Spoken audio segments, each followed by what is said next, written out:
Hello and welcome to the Holistic Psychiatrist Podcast, a place for building well-being from the thought up. I'm your host, Dr. Alice Lee, the holistic psychiatrist practicing in Salt Lake City, Utah. For more information about my work and for free healing recordings, please check out my website, holisticspsychiatrist.com. Thank you so much for listening today. Our podcast explores today Dr. Tomi Mitchell's new book entitled The Soul-Sucking, Energy-Draining Life of a Physician: How to Live a Life of Service Without Losing Yourself, which came out on April 29th, 2024. Thank you so much for being here, Dr. Mitchell. Thank you for having me. Yeah, we're excited to talk about your new book. I know anytime anyone, gives birth to a book, it's a huge endeavor, and I'm very excited for you, and I just want to congratulate you on this monumental achievement. Thank you so much. Yeah, so let's talk a little bit about this wonderful book that you've created. When you first decided to write this book, what kind of things inspired you to spend so much time creating this book for everyone? Very good question. So I was one of those millions of people who thought years when they were younger, I want to write a book. I didn't know what book I was going to write. It was just an aspiration, right? And then during COVID, the pandemic, there was a lot of downtime, especially in my practice. And I was starting to feel that soul-sucking feeling, but I hadn't come to terms with how widespread it was. I hadn't come to terms with how I got to where I was at that point. But I said to myself, okay, I need to put this down on paper, speak my truth, and help future physicians, those thinking about being in medicine or those already in medicine, and shed some truths that are not always talked about, that kind of like glossed over and sugar-coated. Yeah, I think that, I don't know why it's happening, but I think that the awareness of burnout has become much more in our, view or focus more recently. There's been a number of very prominent clinicians who have written these types of books on burnout. Can you help me understand how your book might be different from other books on burnout? Yeah, so my perspective on burnout is different from the traditional definition of burnout. Burnout, according to the WHO, is this workplace phenomenon with exhaustion, you just like feeling lost, etc. Which I agree, that is can be a huge part of burnout. And it definitely was a big part of my burnout too. However, it's so much more. It is actually a triad, and I call it the Burnout Triad. And it's 3 critical relationships, because we as humans show up as the sum of us 3 critical relationships. The first one is a relationship with yourself. Okay. How you see yourself, belief, worldview. The second one is the relationship with intimate partner. And, I have a few chapters in there about marriage, divorce, and just relationships and making those choices. And then the third relationship that affects how we show up is of course work, because we show up if if you're at home and you have a disagreement with your spouse or partner, and then you show up to work, chances are your energy may be different. So don't tell me that home life and your response in relationship with yourself doesn't impact one. And I think COVID, because we were all, well, not all, many of us were inside our homes, stuck with either, if we had somebody there, stuck with somebody, and it was like a soda can that was being agitated, shaking. And then one day it opens and what happens? Whew. So COVID was a perfect science experiment, which really helped me formulate my own idea of burnout. And also, more importantly, the truth about being a physician. Like there's so much to gain, but there's also so much potentially to lose, and you need to be aware of it. Okay. That's a really great introduction to some wonderful areas that we can explore a little bit more in depth. I love the way that you're able to look at burnout a little bit more deeply, because a lot of people are focusing on burnout as if it's purely a work phenomenon, right? And you're talking about burnout in terms of the different avenues and relationships that can create that. One of the things I think we probably tend to just hop over when we talk about burnout in the workspace is how individuals ended up developing the habits and mindsets that cause them to be in that kind of job and allow themselves to burn out. So can you talk a little about that and the childhood kind of stage that sets up a person for the perfect burnout kind of scenario? Yes, I know that's something that I've been reflecting on for the past few years, but it's no surprise. It's no surprise that I burnt out. Okay.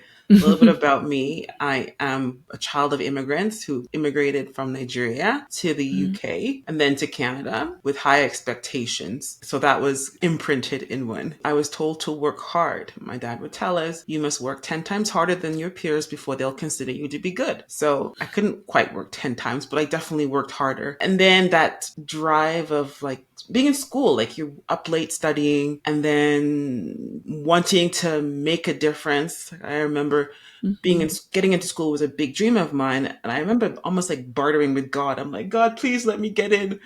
I'll make a difference. I'll help people. Just let me get in, because it was hard. Like, it was very competitive. I didn't know what school I was going to. At this point, I didn't care what school. I just wanted to get in. So that promise to, I guess, God or higher power, whoever you believe in, for me, it's God. And then that very go study mentality for my parents, which I don't remember them ever mentioning rest, besides you only need 2 hours of sleep. That's like, seriously, 2 hours. So we must have had like relatives as parents, or we are my parents are like, those who don't know, my parents are the same. We're like, she's like a sister for another mother. Like, we two piece the pot. I mean, I'm hearing my parents as you're talking about your parents. So. Yeah, so that immigrant mentality, because we came with nothing, and my parents had nothing, like physical, tangible. Right. And that was your ticket out of poverty, as my dad would say. So you don't be a slave to others. You must work hard. Oh my goodness. Yes. I remember every time I would, like mention that I was tired or something was hard. My father, who was the one that was most involved in kind of giving me incentive to keep going, his response was never sympathetic. It was always just work harder. So yeah. Same. My parents and I speak a language called Yoruba. I'm not fluent, but one of the terms they'll say is pele, which basically means it's okay. Like pele, that's the answer of everything. It's okay. God help you. It's okay. It's okay. Like, there was no like pause. Let's take a break. I remember one time at university, I had an ear infection. My dad's like, "You're gonna be fine. You're gonna be fine." Then like ruptures and it's bleeding. I'm like, "Really? Hospital?" Like, that's the kind of mentality. Yeah. Bringing. So taking that with a good heart, I genuinely wanted to help people. I genuinely do and love medicine. That was a perfect recipe for burnout. Yeah, yeah.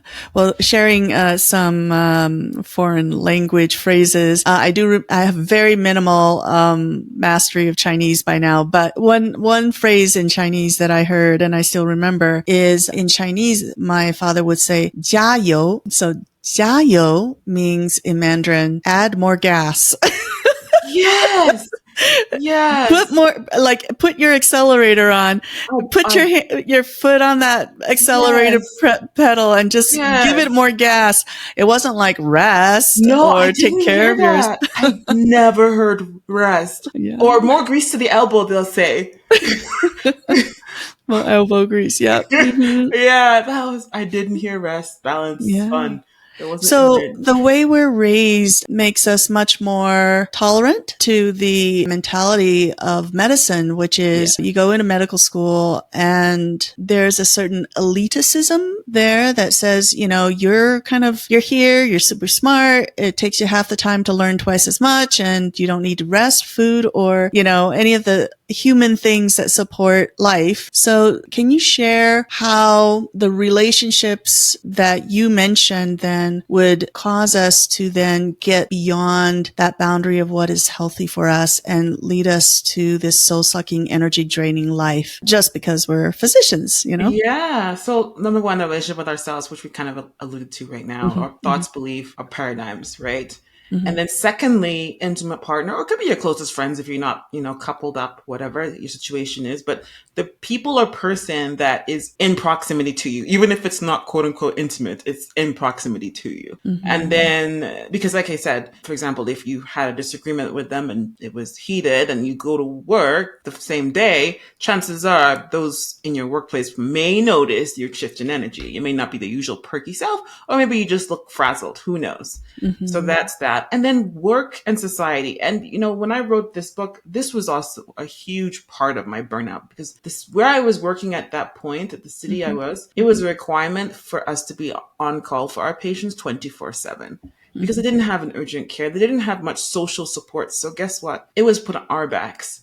So unrealistic expectations, running a practice. At this point, I was just me and one other physician towards the end in the practice, and all my other personal responsibilities. It added up. Like I said, you show up as a sum of those three. And if your energy balance in the three is negative, which mine was definitely not negative, you are burnt out. And whether or not you realize you are burnt out, that's a different story, because we physicians are resilient and we're stubborn, and it's our pride to go days without sleep, in residency. Oh, how long, when last did you sleep? Or how long did you sleep? Oh yeah, just 10 minutes, like I've been up for 2 days. Like that was literally how we talked. Or when last did you go to the bathroom? Oh, I haven't peed all day. It's like, no wonder we get bladder and UTIs, bladder infections. It's like, what were we thinking? But this was our life. And I think that one of the problems about us getting into these types of situations is that when we go into this type of work situation, we're just so pleased that we got in the first place, right?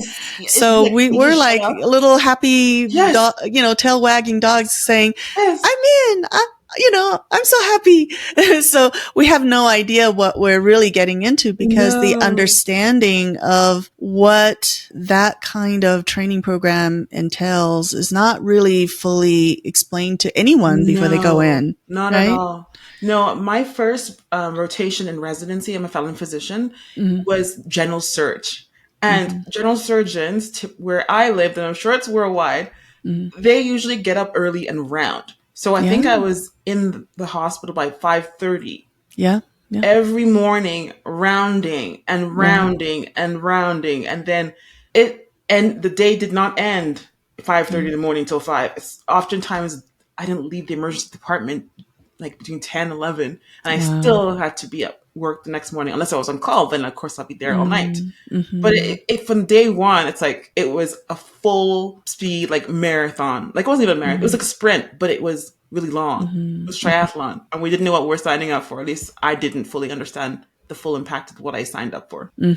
Yes. And we were yes people, right? We always said yes to everything. And we felt bad if we, couldn't meet the needs of those who are asking us for help. 100%. We're taught to be patient-centered care. I know one of the chapters in my book is called Saying Yes to Self, but we have to say yes to self, yes to our needs, and learn to say no to others, right? You can't be in two places at the same time. So one has to be a yes and one has to be a no. Okay. So saying yes to self is really important. Saying yes to your humanity. Because I think as physicians, we treat ourselves like robots, and society expects us to be a robot. And that is so far from the truth. We are human beings.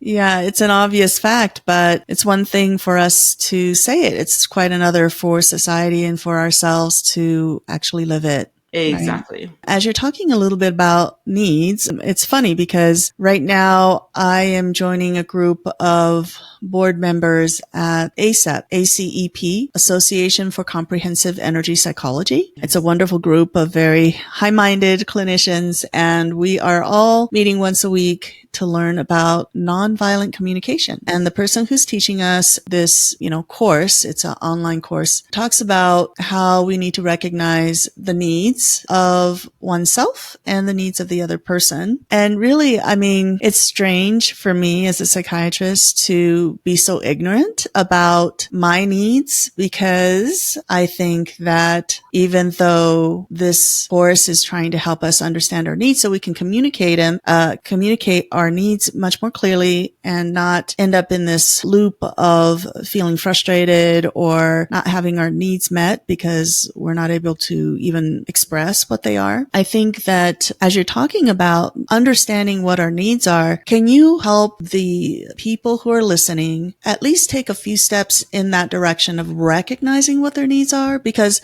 I think a lot of times people get into a situation where they are drained because they don't know that they either have needs or that they should have needs or they should prioritize their needs. Can you help us with that? Yeah. So I guess the first thing we all need to do is stop pause, breathe, whether it's box breathing, whatever technique, ground oneself. Because chances are you're running on adrenaline and you haven't done this before. And I know when I first started pausing and doing yoga and mindfulness meditation, my brain was everywhere. I could not focus. I'm like, I definitely have ADHD. Like, it was just like, I couldn't focus because my mind was thinking about my responsibilities, my babies, work, practice, payroll. Like, I just didn't. But you have to pause, ground yourself, go outside, get some grass. I don't know, whatever it is, ground yourself. But don't eat it. No. Don't eat it, yes. And if you do, you're possibly anemic. So go see the doctor. So yeah, ground yourself. Imagine yourself as the younger version, the version before medical school, the version that was like carefree and had visions and hopes for oneself. You might have to go really back in time, like childhood. Even as I remember as little girls, I didn't have many dollies, but I had like 2, and I would play with them and imagine the kind of life that they would have. And I would act out hiding. I think I played my playhouse was my closet. I would act out with these dollies the life I wanted. And I thought to myself, if I'm truly honest with myself, am I even living the life I wanted, or am I living someone else's life? Or would I just get on this train and it's like this domino effect with all these rail carts and I'm just the casualty in the process? And I realized I was. We need to underline that. Yeah. Am I living the life that I want, or am I living someone else's life? Yes. Underscore, like double, triple the underscore. Yes, exactly. Because I know that my parents wanted security for their children because they didn't have it. They went through several wars and they thought the life of a physician would be very secure. Yes. And so that's why they wanted me to have that life. Yes. And I do believe that there was quite a bit of subtle manipulation, let's just say. Oh, it was brainwashing. I don't know about you. Mine was not subtle. Mine was, first they were like, be a doctor, lawyer, accountant, engineer. And then a few months later, and I'm like only like 6 or 7, you're going to be a doctor. Because my dad is a doctor. So that's where that came from. Subtlety. Okay. Yeah. So you said, take time and imagine what kind of life you wanted and remember that. Yes. Okay. I follow you. Next. So create a vision of that and hold on to it. And I highly recommend you write it down. If you're artsy, then make a vision board, because, writing and seeing and just getting immersed in it is critical. And then ask yourself, okay, what is one thing I can do to push myself closer to this dream? Perhaps it's maybe you're on 2003 committees for random nothingness. Maybe you need to drop some, right? Who hasn't done that? Maybe, who knows? Maybe you have this friend who is like this energy drain. I call them an energy vampire. Maybe you need to redefine that relationship, right? All that positive, negative energy balance. So just being honest with oneself is the first thing, but you have to first pause. And I was 30 some years old before I realized how to pause. I was on adrenaline. I think that another thing that I would love for you to talk about is how to help people to have the courage to make the changes, because I realized that at certain points in my life that I had to let certain parts go in order for me to regain balance and health to myself, because a lot of what I had, a lot of the baggage that I was carrying was the baggage that my parents wanted me to carry, that I thought would be, maybe they didn't even say, we want you to carry this, but I interpreted in my mind that that was what they wanted me to have. So then I took it on myself to live that particular life. And I found that when you start to get better, you don't want to carry that somebody else's baggage anymore. And it takes a lot of courage. So share your wisdom on that aspect, because it's one thing to know, it's another thing to do, right? Yes, for sure. It can be very challenging, especially if there's many layers to this baggage. There's a layer of self. There also can be multiple cultural layers, especially if you're stuck within the crosshairs of, being an immigrant family and then being in America or Canada, wherever you are, and cultural norms. And, it's hard, but you kind of have to just grow some thick skin and just be like, I'm going to do me. All right. And for me, I had my songs I would play, and it was like, these are like my anthems. I really don't care what other people think. I'm going to do me, because guess what? Whether I'm happy or I'm sad, a lot of them don't really care. And if anything, some people, when you're happy, they're mad because they're jealous. So at the end of the day, do they matter? No. Okay. So you just kind of have to brush it off. And it starts with convincing yourself. because we're often our worst enemy, right? You have to believe that you are worth it. Remember, we have one life to live.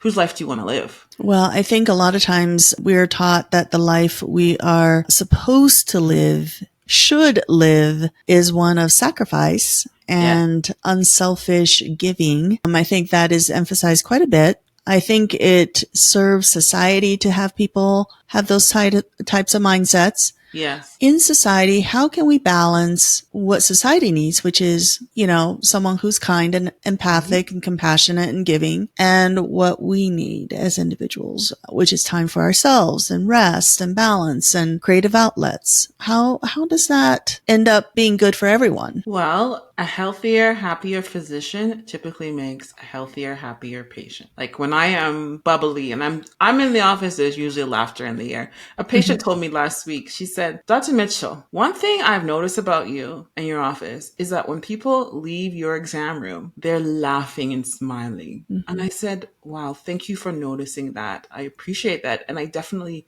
try to bring hope. And one of my coping strategies is, well, maybe I'm witty, is laughter, right? So obviously there's a time and place where you're not going to laugh. Someone has bad news, you're not going to laugh. I don't. But there's a time to have some brevity, to just be cheerful. The sun will come out tomorrow. Bet your bottom dollar it will come out tomorrow. It's like it will. And these are the steps we can take right now, right? And creating a plan. So the same way you give your patients a plan, you give them hope, you have to talk to that inner person in you. You have to give yourself a plan, because you're just like they're a patient, you're a patient. And if you're not careful, if you don't take care of yourself, you're going to be a patient on the bed. You will be admitted. You will have diagnoses that were contributed by lack of care of self. And you're right. From the beginning, it's indoctrinated for us to be sacrificial. Like our oath. Remember white coat ceremony? I still have my white coat. It's from like 20 years ago. It's in my closet. Oh, I don't keep those things. Yeah, Too many traumas.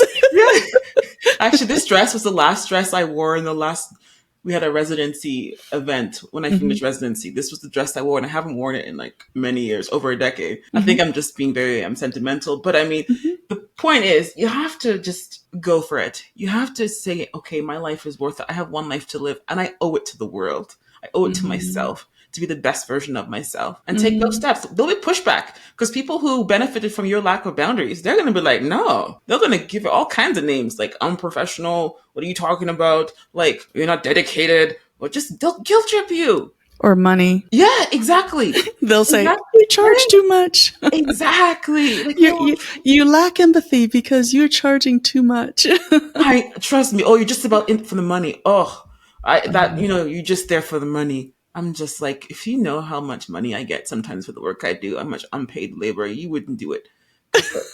Like, I don't get PTO or, pension saved for me or any of that stuff. I don't know what that is.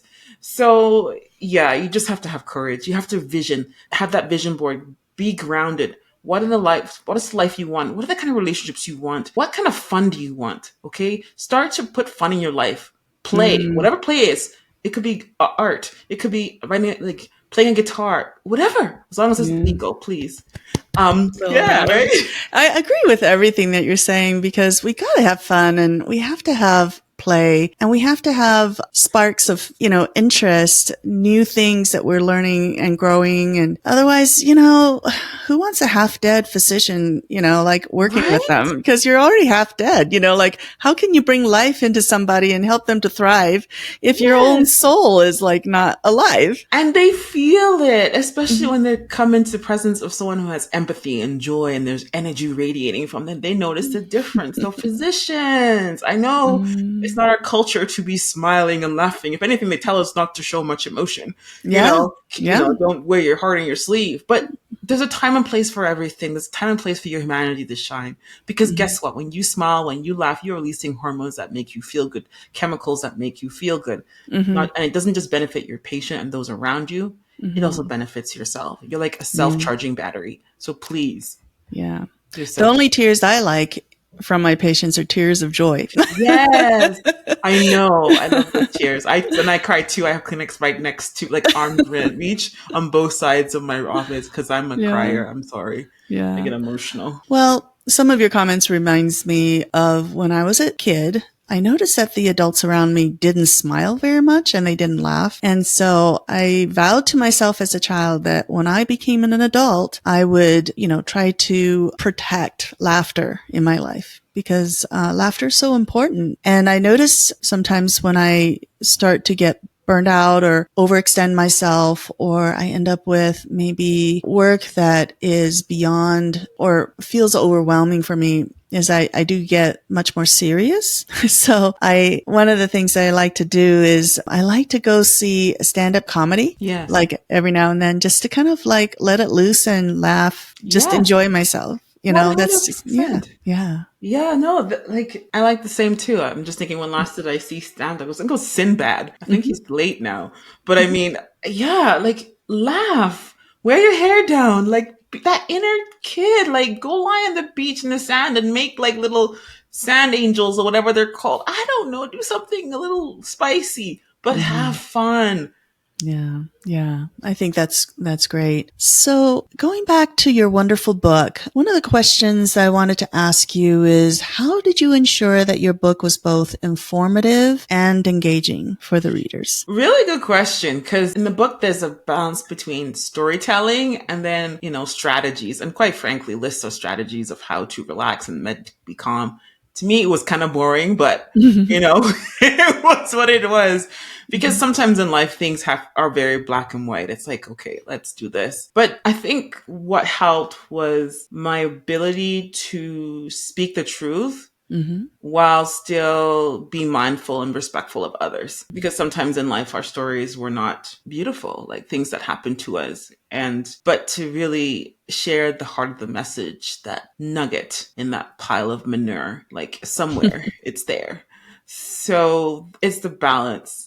Now, that being said, my next book, which will be coming out, it'll be more spice. Oh. So I'm excited for that one. When is your next book This book was getting it off my chest, like making sense of my dysfunctional, functional life. Uh-huh. Right. So when is your next book coming out? It's probably not going to be to early 2026, but it's going to be juicy, and it's not just related to physicians; it's everybody. Nice. Very nice. Yeah, I think that one thing I really love about my interactions with you that makes me laugh and it feels very refreshing is your authenticity and the fact that you say what very few people are capable of saying. And you say it naturally. It just comes out like this is your truth. And you know how in comedy, one of the wonderful things about comedy that makes it refreshing is to be able to say truths that nobody else are willing to say. Yeah, the inside voice, that little voice that you're not supposed to say, but you have to, otherwise you're lying. Yeah. So there's a way you say it in love and with a smile and with kindness and peppering it with positivity before you mention something. Right? That's like in relationships, there's this thing called like the sandwich method. I don't know who made up this idea too, so I can't give anyone credit for it.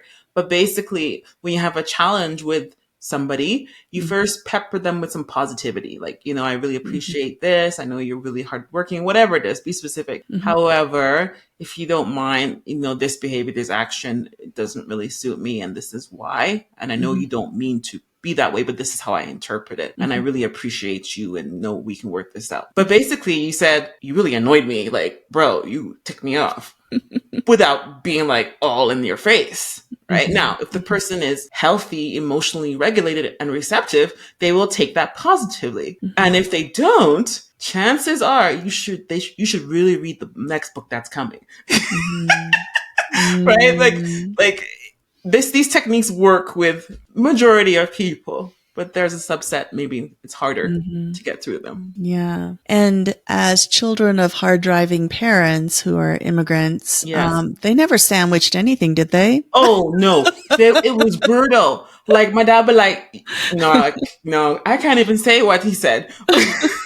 But it was, they'll comment about your appearance, your grades, what they thought your friends were like it was brutal. It was, when I interact with my kids, I'm like, think to myself, you would not survive my childhood.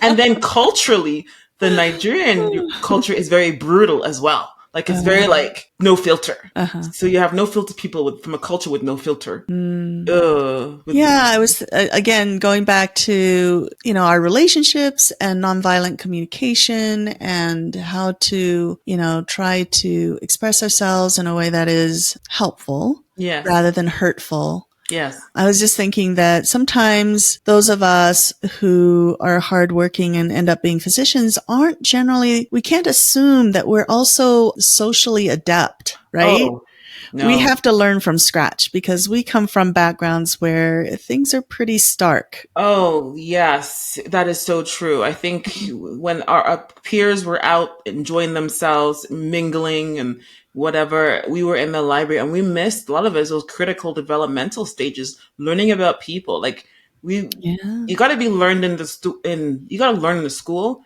but you also got to learn the streets too. Right? Yeah. You got to know what's out there. And for many physicians, they're gullible. We think people are, kind and pleasant just like we are and honest. And that is not necessarily the truth. And one of the chapters in the book talks about finances. Like physicians, be aware, you do have a target on your back. People see doctors, they say, ching, ching. Okay? Whether it's your lawyer, your accountant, whoever, someone who's stranger, they see MD, they think ching, ching. Money. Yeah. So please learn about it. Be wise because it's a brutal world out there. Exactly. So you're talking about ching ching here, but let's talk about the common misconceptions about the medical profession that you address in your book. What are the common misconceptions that you talk about in your book? Well, one of them is that our lives are amazing and perfect and glamorous like you see on TV. Because, when I went to medical school, it was like Grey's Anatomy, House, and those are the shows that I watched. And it seemed like these people... You had time to watch those shows? No. Only in my third year of medical school. After that, it all went down the toilet. Okay. Well, you were younger, so... Yeah, I was younger then. I was in my early 20s. Like, what did I know? I mean, compared to when I went through, so... Exactly, right? Okay. So, anyways, we live a glamorous life, and our lives are amazing. If you look at, like, divorce rates for physicians, you look at all the other challenges physicians have, suicide rates, we have one of the highest, I think the highest profession. It's unfortunate. Substance abuse, addictions, mental illness. Exactly. So if our lives were so amazing as a whole, then why are these things happening so much? Why is it so rampant? So can I ask you a real quick question? Yeah. Where do we fit as physicians in terms of like occupations? Like, are physicians more or less susceptible to like stress related outcomes compared to policemen, for example? Do you know much? Very good question. So the fact both careers have potentially very devastating stress career outcomes. Right. It depends on personality, depends on the duration of the stresses, how much locus of control you have. Like if you're a police officer, you're able to move from like being on duty on the streets versus doing desk job just to get a break from all the madness. Great. But if you're an ER physician and your job is being in the ER, you get MVAs, you get all kinds of horrible things coming your way, and you really don't have any choice of the matter. There's no alternative. As a physician, you kind of boxed yourself in. You're a doctor. Like, no one's going to hire you for something else. Right. So physicians do, to my knowledge, do rank higher for stress-related outcomes, right? Than policemen? I think so. Oh, really? Okay. I think so. I could be wrong, but I don't have those stats with me, but at least I can look up. I have patients who are physicians, and I see not physicians. I have patients who are police officers, and I see some of the coping mechanisms and the support systems they have within the force to help them. Many physicians either don't have them or they're not comfortable with utilizing those resources. Let's talk a little bit about how when physicians get in trouble with substance abuse, how their names get shown on those, like, what is that, monthly, like newsletters from the board, like so-and-so has this problem, so-and-so have this problem. It's not supportive. It's more like the bulletin of the shame, It is beyond toxic and beyond stressful. And it doesn't even have to be substance abuse, depending on where you're practicing. It could be something very minor, but they blow it up and put a horrible title on it to make you feel bad. And that hadn't happened to me in my career. Like, I didn't respond to something in a timely manner because I was dying in the hospital, not dying. My baby was trying to come out early, and 20 weeks is a little bit too early. So I wasn't in the right frame of mind to like work or physically to work. And, you're told that you're not professional because you're not responding in a timely manner. But it's like, and they blast you. And that was a pivotal moment in my life where I was like, I felt like quitting. I'm like, this is me who've never even stole a candy from the store. But yeah, you're right. It's dehumanizing. We don't do that to other people. We don't do that to AAA. Do you think Alcohol Anonymous has they blast all their clients every week? Hey, John Doe's here. He's getting drunk by 10 in the morning and put him on blast. No, it's not right. But again, it's that standard that I don't think it's not healthy. It's just not healthy. Yeah. Yeah. So we're talking a little bit about the misconceptions about medical professions in general. And I guess one of the misconceptions I feel is that if you're a doctor, you're in control. Oh, please. No, your patients are in control. The hospital, the system in which you live in, if they make a rule that says, doctor, thou shalt be available to your patients 24/7, you basically have to, unless you leave that place. And that was one of the choices I had to make in my career. Thou shalt not send a patient to emergency without first assessing them, even if it's at 10 at night. That's not sustainable. But again, it's you against the system. It's all about choices, right? We have to make our choices. Yeah, exactly. Another misconception I think you've already mentioned, but I wanted to have us talk a little bit more about it, is this misconception that we have so much money and the money that we charge is so unreasonable and we're just money grubbing people that want to stay physicians for financial gain. And that really, I used to take it personally. But patients who are mad at you, that's what they go to first. You're insensitive because of what you charge. And I want us to talk a little bit about that because, for example, when I graduated from my child and adolescent psychiatry fellowship from Children's National Medical Center, we have a lot of school debt. Yeah. And I got my job at the University of Maryland as a part-time position. And I had some other part-time work in other institutions and stuff. And I calculated how much I was being paid for the hours that I was making, it was putting into my work at the University of Maryland. And I averaged $33 an hour. That's what I was making. And I was like, I think I made that much as a waitress when I was in high school. Exactly, with tips and stuff. That's what I'm saying. We go in with most physicians have tremendous student loan debt at ridiculous interest rates. And they're probably many are still paying 1 decade, 2 decades after they graduate. I know. It's a huge loss of fun in your life. You're usually, most people are in medical school in their 20s and 30s, and they miss out on opportunities, often getting in relationships late or maybe not making the better choices because they're like, oh my goodness, for women, biological clock. They make choices. So, and then the cost of being a physician. Yeah. Right. Exactly. All the licensing you pay for, there's so many boards. There's so many, so many CMEs. Stuff, CMEs, continuing medical education. There's just so much. And it doesn't end. It's every other email is oh, you're due. Your repayment is due. Oh, this is due. Oh, this is due. And remember, for many of us who are self-employed and I'm fee for service, I don't have a pension. I don't have paid time off. I don't get maternity leave if I don't, there's no such thing. There's overtime. What is that? In residency, I calculated, I think I was making about $5 an hour. Right. And that wasn't that long ago. That was below minimum wage. Yeah. And it wasn't that much better even as attending because expenses, et cetera. But people have no idea. There are plumbers that make a whole lot more than physicians. Oh, of course. I remember at one point, I'm thinking to myself, why would somebody so smart even go into medicine? It's the dumbest move. Not for money, that's for sure. It is not for money because there are people who are rocking it. And so no, it's not. And here's the other thing too. For me to be a holistic psychiatrist, some people say, well, where did you go to get training for being a holistic psychiatrist? Well, I had to find that extra, place where I can learn energy medicine from either conferences or people. I had to pay for their hourly fee. Exactly. And I had to train myself over a number of years and go through whatever it is that I have to go through. So that whole training was created by me, myself, and I. Nobody else paid for it. And then they were like, well, why are you charging for this? I was like, well, you weren't around when I was paying for those fees. No. Yeah. Yeah, no, it's people don't understand. And let's be frank, even in life, if we don't pay for something, we tend not to pay attention. In Canada, we have quote unquote free healthcare, and it's not free. There's tax dollars that go to it. But you don't go there with your credit card. They're like insurance details. No, you just show your health card that has a series of numbers on it and your name, and then it's your spending account for whatever you need.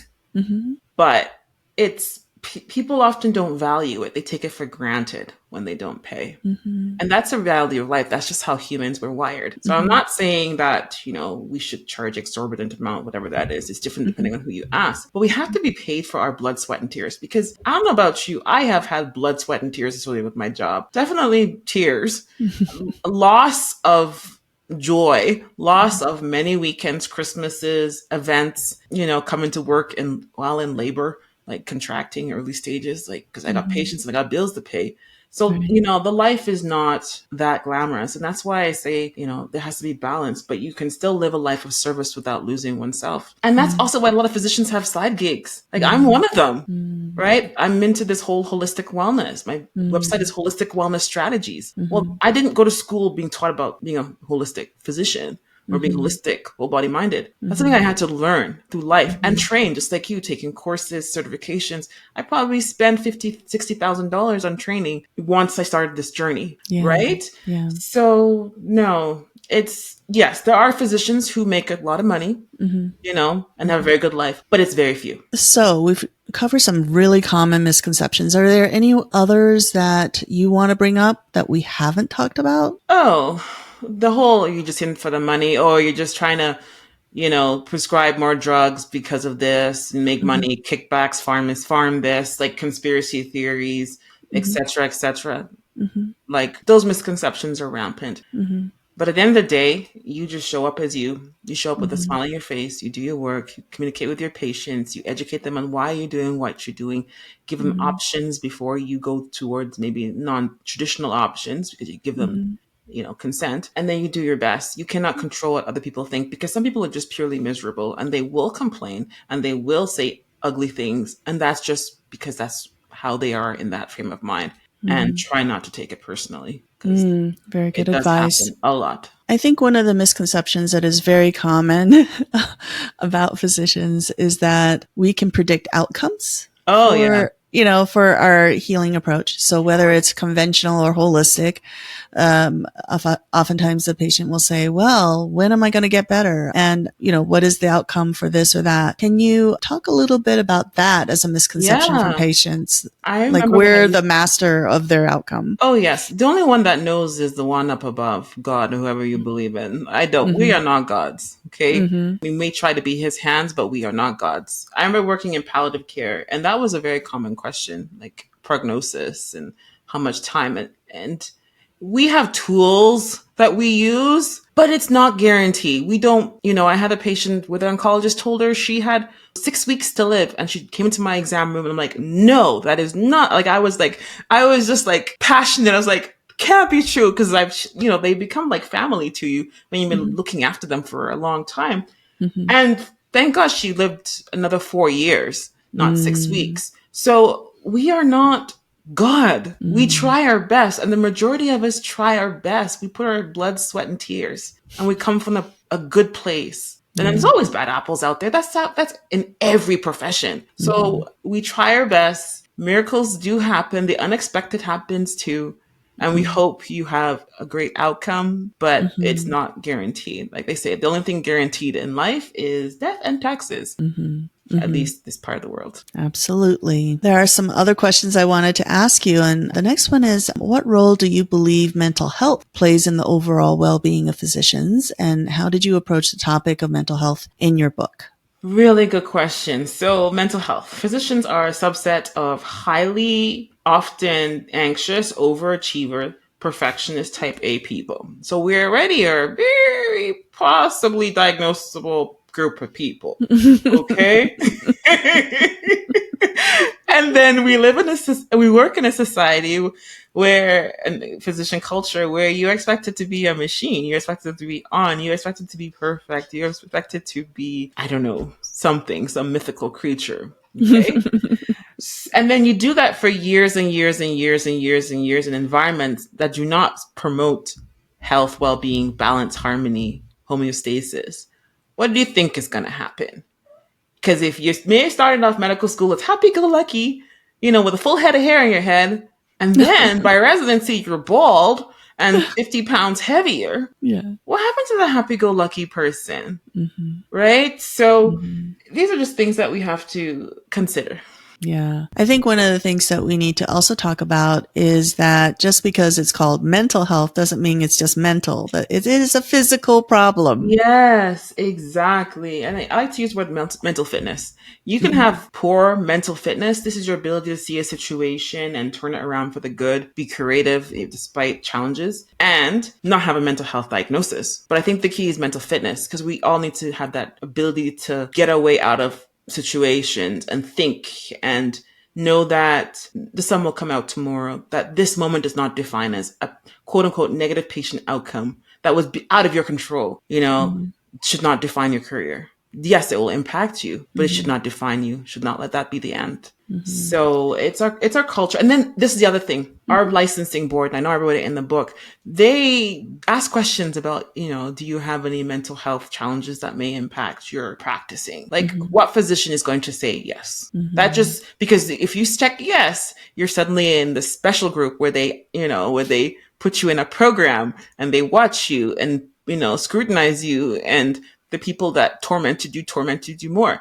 Like it's just not healthy. So physicians, anybody really, because we all have a mind, we all have a heart, we all have a brain. Take care of yourself. Nourish that relationship with yourself. I think it's wonderful that you are giving such, practical, obviously positive, wise advice to those who are listening. I do feel like it's your nature to be honest and authentic. And I think when physicians allow themselves to buy into a fake facade and then, put up that facade because they think everybody else is perfect. It's almost like in social media, everybody thinks that everybody else is perfect. Oh, no. So they put up that facade, but then inside they just let the problem go longer and longer without being properly addressed because they think that, they're ashamed of the problem or whatever. It really it doesn't really serve anyone, because the physician in the end just end up just getting more and more bogged down by the aspect of the reality of their illness, whatever the illness might be. Yes, 100%. We have to bring some humanity to practice. In family practice, I have the pleasure of doing a lot of preventative health and talking about nutrition and energy and food and, balance. And I often counsel my patients on exercise and movement, finding things that bring you joy. And I bring some humor into it. I'm like, let's say they're 50 pounds, a little heavier. I say like, look, we're going to get some more movements, get a device, track it. We all struggle. And I gladly grab my love handle and be like, we all struggle. So I get it.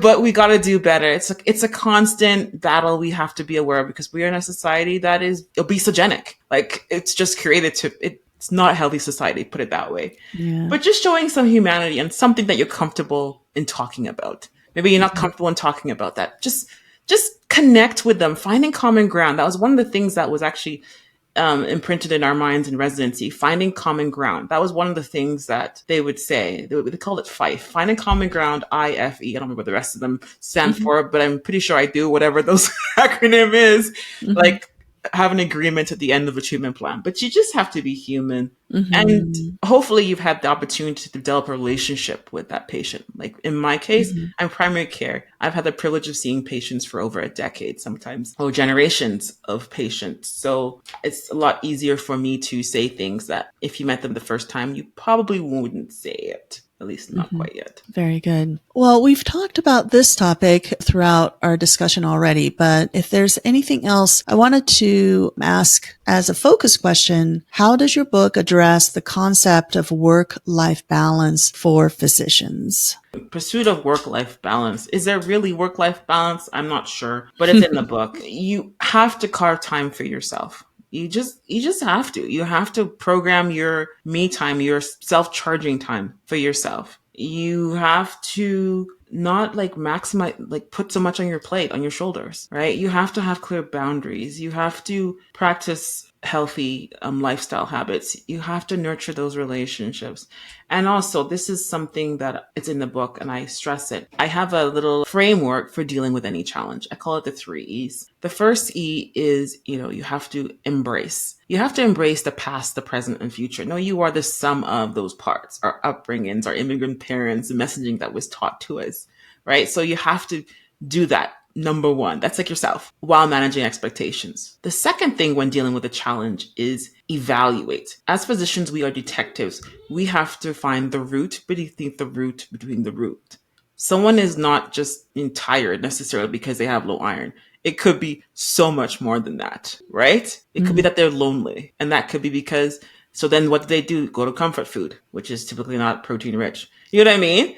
So lacking relationships, but they're tired. Do you see what I mean? But you only get those answers if you develop that relationship. So evaluate, dissect the problems like detectives, like House. I think House really influenced me growing up because I would figure out what was going on before they'll tell us. Anyway, the third E is energize. And this is often where we stop, where we take empowered action with accountability. Because as humans, we like to typically go to what's easy. And this is not easy. None of this stuff is easy. It takes work. It takes vulnerability. You might even cry. You might have to make big changes. But is it worth it in the end? You bet it is. So that's how I deal with things and how I encourage my patients, my clients. Just remember the 3 E's: embrace, evaluate, and energize.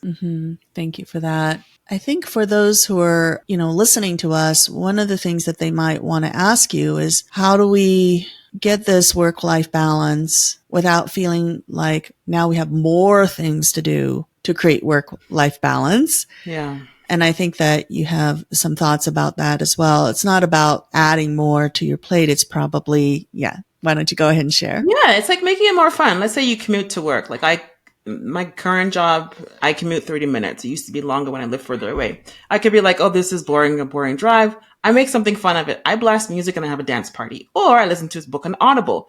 And I've listened to dozens of books over the past year in my university called the car. Like, I'm driving and learning. So I'm still doing the same thing, driving to work, but I'm making it more enjoyable, right? It could just be bringing little reminders, anchors into your workspace that bring you joy. Maybe it's a picture of your family. In my case, I have my kids on my bookshelf. So patients walk in, they know that, I'm a doctor, but I have kids. And you know what? It actually really helps because then suddenly you're human. Because before you were kids, you were just a doctor. You had all the time in the world. I'm tripping sarcasm here. But anyway, that's one of the things I do. Artwork. I brought in beautiful artwork that I love. And I made it very clear wherever I work, I need to be able to bring these things in. And if they were like, no, I'm like, okay, I guess I'm not working here. Like, that's just, it's that simple. Because guess what, physicians, and for most of us, there are many job options. In primary care, there's a huge demand. So creating an environment that is nurturing and that's making time for you and clearing the clutter. I talk about that. Just take away the things in your life that don't serve you. Maybe you have that friend who's very toxic. They want to gossip for hours. That's draining. You might not realize it, but it's draining. Replace that with something else. So these are just a few techniques. Yeah, it reminds me of just recently, I have moved from Lehigh to Salt Lake City. Yes. And I shared with you that I got a really good deal for a storage place. It was 15 by 20 feet for like $85 a month. And I put down like enough money to cover like 15 months worth of storage in that space. And then after that, when I called them up for information or how to store my stuff and all of that kind of stuff, I encountered a lot of toxicity from the people who answered the phones, and they were very abusive and very quick to anger, and they would, yell at me for one thing or another. And I think at this point in my life, I am able to say, well, I don't want that kind of energy in my life, no matter how good a deal this $85 a month was for this space. So I made the decision to move to a different storage place. I got a smaller storage space and it was slightly more expensive. And I was like, yeah, but that's worth it for me because I don't have to interact with people who literally fly off the handle for no reason. So the long and short of it is I think I was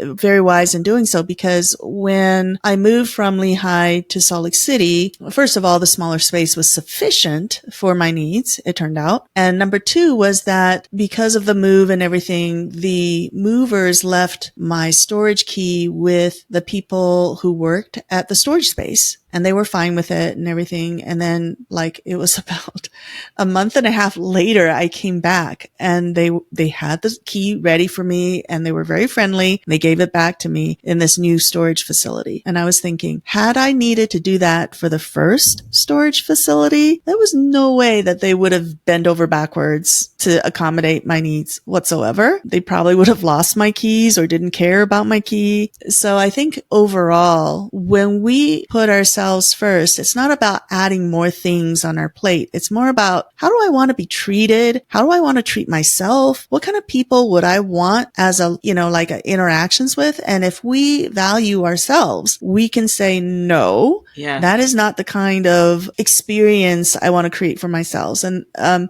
you can just walk in the opposite direction. And I think when you use that kind of gut feeling to say, I deserve better than this kind of treatment, I think in the long run, life is just going to flow a lot more smoothly. Yeah, 100%. How you're treated is important. And sometimes you have to pay more. And that reminded me of even my own life. When I first started practicing, I was in 2 other clinics and it wasn't a very happy it was toxic, put it that way. And I left. And then after the second clinic, I'm just like, you know what? I just need to have my own. And that was part of the reason I never wanted to have my own, but it was just I just wanted to protect my sanity. And did I pay more? Yeah, I did. But at least I had peace of mind, at least initially. First, then it got tiring after 10 years. But, it came from a place of just being like, no, I don't have to take this. Yes. I don't give this kind of energy. I don't have to take it. Exactly. I'm going to peace out.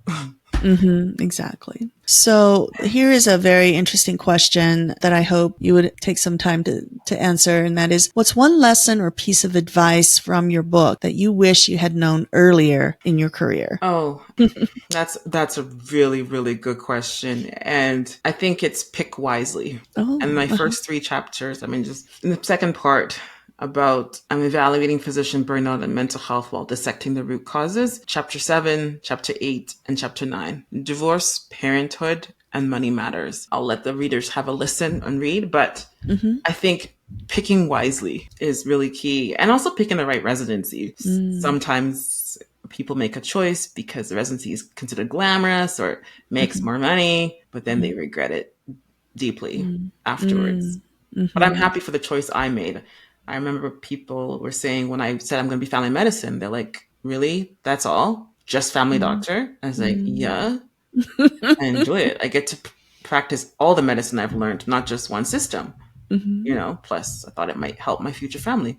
And guess what it did? It saved my life down the road. But the point is, pick wisely. Pick your residency wisely. The only other thought that I have is that even if we do pick unwisely, sometimes those unwise decisions take us down roads where we become more wise. Oh yeah, I'm the product of that. That's why I wrote the book. I was thinking I've been unwise many times. It's not failure, it's feedback, It's a little feedback. So I've lived many lives. I tell people I've lived 4 lives. I've learned a lot. Much, yes. More than the average You're Joe. very wise. Yeah. And finally, our last question is, what changes do you believe are necessary in the healthcare system to better support physicians? Wow, that is $1 billion question. I think it has to be an internal change. It starts with us because we're expecting policies to change automatically and people around us to change. Big movements happen with the people. Any change, any revolution started with people saying enough's enough. So being on the same page. It's like we will implement some type of balance with schedules. I know in residency now, there's a cap in the number of hours you can work. Mm-hmm. That wasn't a thing back in the day. But these are positive changes. Mm-hmm. Having those discussions with yourself, your peers, talking about wellness, and just without making it, let's talk about mental health. I think that's kind of like awkward. Hey, let's talk about mental health. No, let's just make it into our conversation. Like we talk about the weather and sports. We don't say, let's talk about sports. We just talk about it, right? Mm-hmm. We live it. We act. It's not just some like hashtag. Mm-hmm. So it really starts with us. And it would also help if society would change too. Don't get me wrong. We don't want to be up against an uphill battle, but that shift likely take generations. But it can start with you and your life because you matter, right? We matter. Mm-hmm. I also find that as you brought up, is that the grassroots changes must come from those who have a lot of skin in the game. Yes. Like doctors, they've put a lot of education and money into their conventional approaches. And if you want to have medicine change into a more holistic, preventative, treating underlying cause kind of approach, I always find that from my perspective as a physician, it's very important to put the stories of the patients out there, like the ones who had taken time to heal holistically so that other people say, hey, okay, it's possible. And, this is a really good way to do it. And I think the earlier that you make those choices, for these patients, the likelier they have that elasticity to kind of regain their health, because sometimes I feel really bad when I have to turn away patients who want me to help them. And I don't feel like at that point in their life, I am able to help them because they've been basically for more than for 75% of their life. And they're 70 years old. They've been on a number of psych meds and then they want to come off their psych meds at the age of 70. I just think that that's going to be hard, You have to manage your expectations, right? That's the whole thing with the patients. And back to grassroots, I think it's important for physicians who feel they have a voice, who are passionate about this, to talk about it. Like we are. Exactly. Right.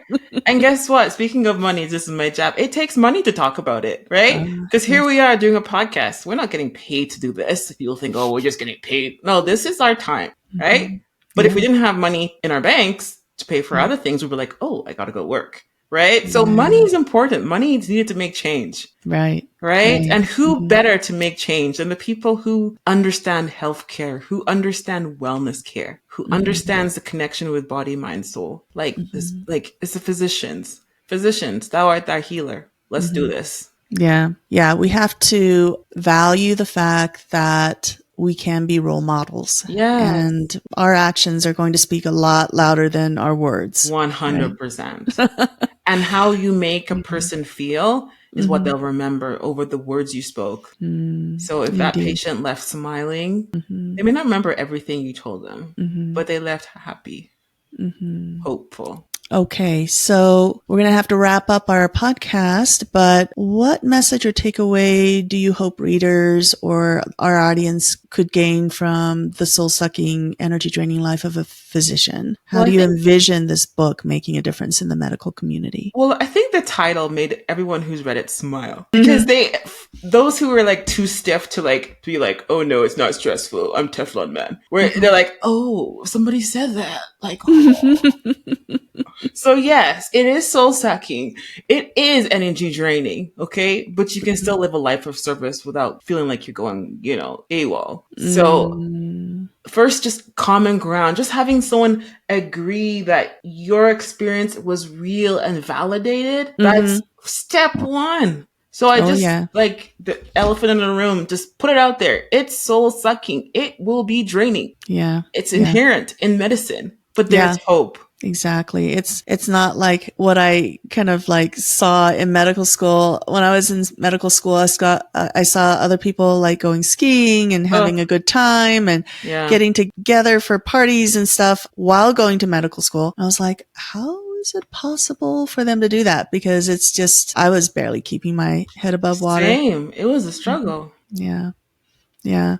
So to be able to say, hey, this is a very difficult experience. You don't have to put up this facade that, Yeah. you can study 2 hours a day and that's it. Because Right? you can't. It's hard. You have to be Yeah. a lifelong learner. That's medicine. Like even today, I was actually picked up one of my pediatric textbooks from medical school just to touch up because, again, just making sure I'm not forgetting anything, just staying connected. And plus, it was kind of like reminiscent of this journey. This year is 20 years since I started medical school, and I'm appreciative for the challenges and the good, the bad, and even the ugly. Yeah. Yeah. Sometimes when we think, we can't handle anymore, that's when we grow the most. Oh, yes. Yeah. Yeah. You grow under fire. Yeah. Well, Dr. Mitchell, thank you so much for your time and expertise. For those people who want to reach out to you, who want to see you as a physician, who want to buy your book, can you give them some links? For sure. You can go to my website, holistic with an H, wellness strategies. There's lots of S's in there. Holistic wellnessstrategies.com, or just Google my name. Website should pop up. You can book a free discovery call and we can talk, find out your needs. And if you want to buy the book, it's on Amazon, or you can buy directly from myself or the publisher. There's many options and it ships worldwide. Yeah. So everyone, let's make Dr. Mitchell rich with her book. Yes. Let's make it a bestseller. Yes. Buy her book. Buy her book. Yes, you want that book. Yeah. Oh, well, I think it's wonderful that you put this message out there that I think it's not just for physicians, obviously. It's for anybody in a very draining career. So I would highly recommend that the audience, for us to share Dr. Mitchell's book for anybody who have a soul-sucking, energy draining job, and help them to be able to find, more balance and happiness in their lives. And thanks for saying that, Dr. Lee, because I had the book reviewed by Kirkus, and they even said this book is not just physicians. It's an empathetic call to all people. It's not just us. I happen to be a physician, human. It's humanity. Yes. Yeah. So, yeah, exactly. So for those of you who've been listening to this podcast, I just wanted to thank Dr. Mitchell for her message of creating a work-life balance, for understanding, what could, upset that balance, and how to, get back the lives that we really need to have in order to thrive and to be happy. This is so important for us if we're going to establish mental health, is that we need to create balance and to be able to put our health as a priority, both mentally and socially and spiritually and in all different ways. So I hope that this podcast has been helpful. If it has, please share it with others, and please give this podcast a positive rating if you like it. I hope you'll subscribe to my holistic articles on my website, holisticpsychiatrist.com. Please go to Dr. Mitchell's website, which is, say that again. Holisticwellnessstrategies.com. Holisticwellnessstrategies.com. Strategies.com. Yes. Yeah, strategies. Yes. Okay. All right. Where you'll find lots of helpful information from both our websites and our links to social media. So also, if you want to integrate high quality nutritional supplements from reputable sources and support my holistic psychiatry practice, please register for FullScript's free online dispensary that helps to keep you supplied with the industry's largest catalog of professional grade supplements available on my website under the products tab. I look forward to sharing more insights with you through podcasts and articles, and hope you'll thrive as you build your life from the thought up. Bye-bye.